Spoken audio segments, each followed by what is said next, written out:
الطيارات يعني بصراحة ما بتاخدش وقت كتير بصراحة. أنا أعتبر أنا أصلا جاي بدري أكتر من 4 ساعات يمكن على الطيارة. الساعة 1:30 دلوقتي.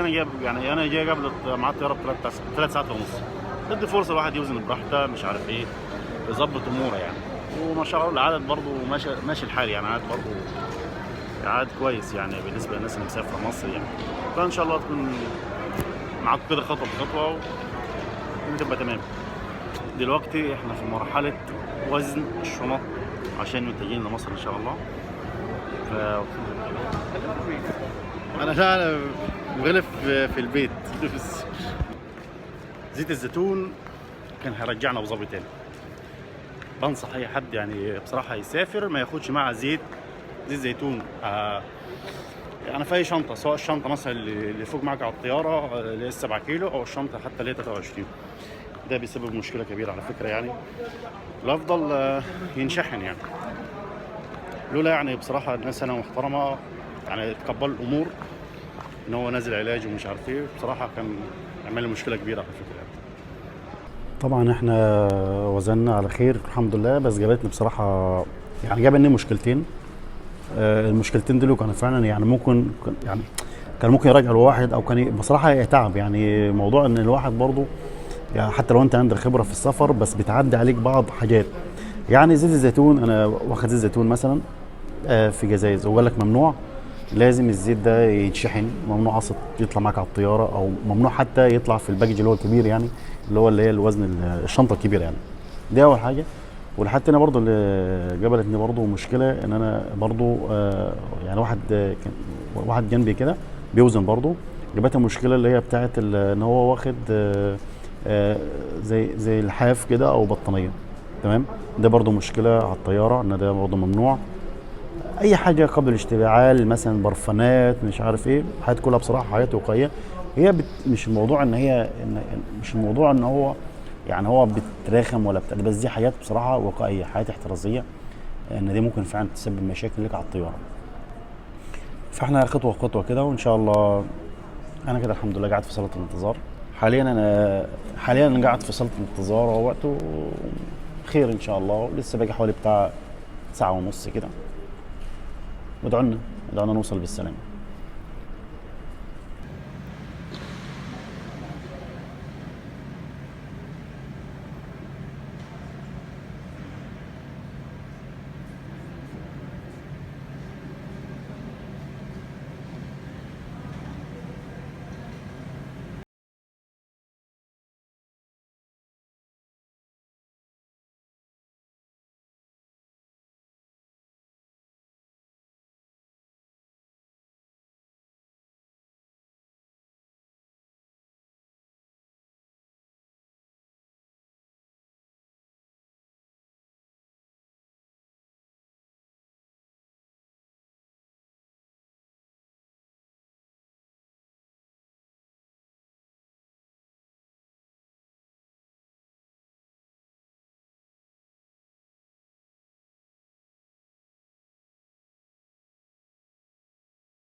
طبعا مفيش ماسك، يبقى انت اكيد في مصر.